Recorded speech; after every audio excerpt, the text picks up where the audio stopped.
Hi everyone, ಎಲ್ಲರೂ ಹೇಗಿದ್ದೀರಾ? ನಿಮ್ಮೆಲ್ಲರಿಗೂ ಶಾಲಿನಿ ಕನ್ನಡ ವ್ಲಾಗ್ಸ್ ಯೂಟ್ಯೂಬ್ ಚಾನಲ್ಗೆ ಸ್ವಾಗತ. ಇದು ಶುಕ್ರವಾರದ ವ್ಲಾಗ್ ಆಗಿರುತ್ತೆ.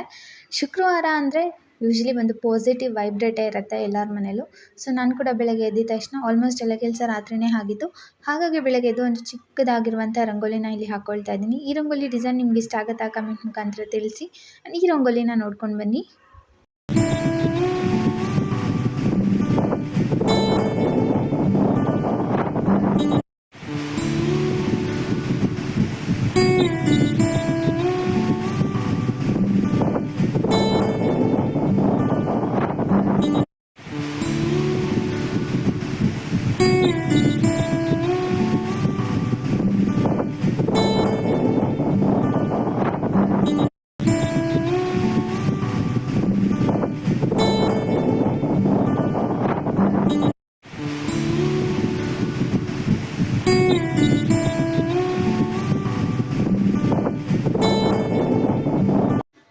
ಆಲ್ಮೋಸ್ಟ್ ಎಲ್ಲ ಕೆಲಸ ಆಯಿತು, ಪೂಜೆ ಆಯಿತು, ರಂಗೋಲಿ ಹಾಕಿ ಎಲ್ಲ ಕೆಲಸ ಮುಗಿಸ್ಕೊಂಡು ಇಲ್ಲಿ ಲೈಟಾಗಿ ಟಿಫನ್ ಮಾಡ್ಕೊಳ್ಳೋಣ ಅಂತ ಇಲ್ಲಿ ಜಸ್ಟ್ ಒಂದು ಟೊಮೊಟೊ ಬಾತ್ನ ಸಿಂಪಲ್ಲಾಗಿ ಮಾಡ್ಕೊಳ್ತಾ ಇದ್ದೀನಿ. ಮೊದಲು ಒಂದು ಕುಕ್ಕರ್ಗೆ ಸ್ವಲ್ಪ ಎಣ್ಣೆ, ಸಾಸಿವೆ, ಹಸಿಮೆಣಸಿನ್ಕಾಯಿ, ಶುಂಠಿ, ಬೆಳ್ಳುಳ್ಳಿ ಕುಟ್ಕೊಂಡಿರುವಂಥದ್ದು, ಕರಿಬೇವುದನ್ನು ಒಗ್ಗರಣೆ ಮಾಡಿಕೊಂಡು ನಂತರ ಹೆಚ್ಚಿಟ್ಕೊಂಡಿರುವಂಥ ಈರುಳ್ಳಿ, 2 ಟೊಮೊಟೊನ ಹಾಕ್ಕೊಂಡು ಚೆನ್ನಾಗಿ ಫ್ರೈ ಮಾಡಿಕೊಂಡು ಅದರಲ್ಲಿ ಸ್ವಲ್ಪ ತೊಳೆದಿರುವಂಥ ಅಕ್ಕಿನ ಇಲ್ಲಿ ಹಾಕ್ಕೊಳ್ತಾ ಇದ್ದೀನಿ. ಇದಕ್ಕೆ ಯಾವುದೇ ರೀತಿ ನಾನು ಮಸಾಲೆ ಬಳಸ್ತಾ ಇಲ್ಲ. ಖಾರಕ್ಕೆ ಹಸಿಮೆಣಸಿನ್ಕಾಯಿ, ಸ್ವಲ್ಪ ಖಾರದ ಪುಡಿ ಬಳಸಿದ್ದೀನಿ ಅಷ್ಟೇ.